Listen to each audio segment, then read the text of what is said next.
paberi häälestamine printeri järgi. Et seda saab siis kõige harjumuspäraselt teha selles Windowsi menüüs nii-öelda, kus siis printeri ikooni alt avaneb selline menüü, kus ka on olemas page setup. See on teda kõige harjumuspärasem otsida. Muidu on ta olemas ka layouti riboni peal page setup ja ka layouti täbi peal siin all teha parem hiireklikk, siis siit me leiame ka page setupi, et kõik need viivad ühte kohta. See on siis nüüd üks selline igand siin vahepeal, Macis seda ei ole. Et siit on Modify'ga edasi minna ja nüüd me jõuame page setupi. Ja kuna siis igal printeril on erinevad võimalused, siis esimese asjana tuleb valida printer. Ja kuna meil siin praegu reaalseid printereid välja pakkuda ei ole, siis võtame ühe sellise virtuaalse printeri, mis siis trükib DVG PDF-iks, alt 3 näiteks, et oleks meil ühtemoodi.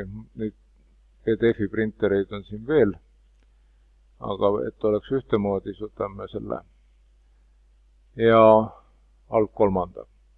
Ja kui printer on valitud, siis järgmisena tuleb valida paber ja kõige mõistlikum valik on siis ISO full bleed paberid, et nendel ei ole seda ala, mis jääb trükkimata, nii palju kui siis teistel on.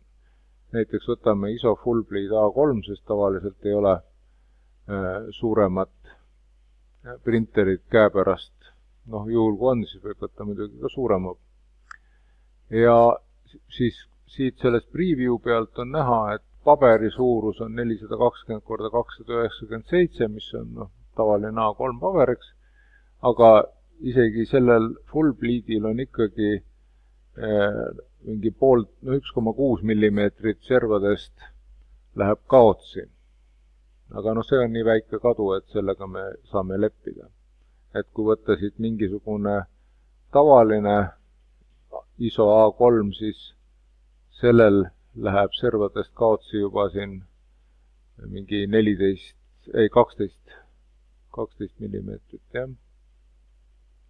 Et suht mõttetu. Nii, ISO full bleed A3. Ja rohkem ei olegi vaja siin alguses midagi paika panna, et sellest piisab printer, paber.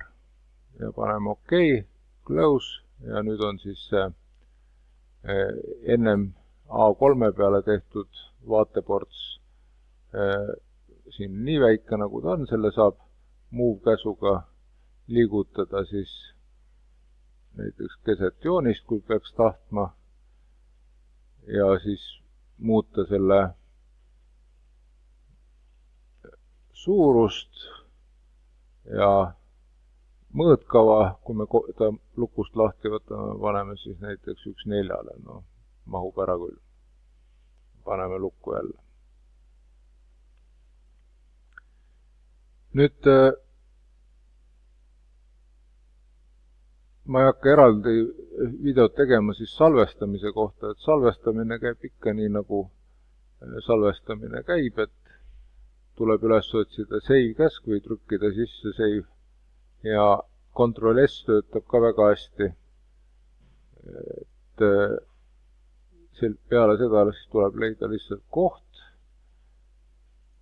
ja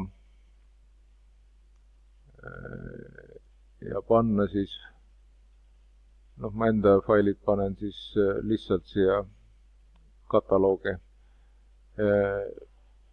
Nüüd salvestusformaadiks üldjuhul on siis DVG ja võimalikult siis uus versioon, et kõik võimalused oleks kasutatud.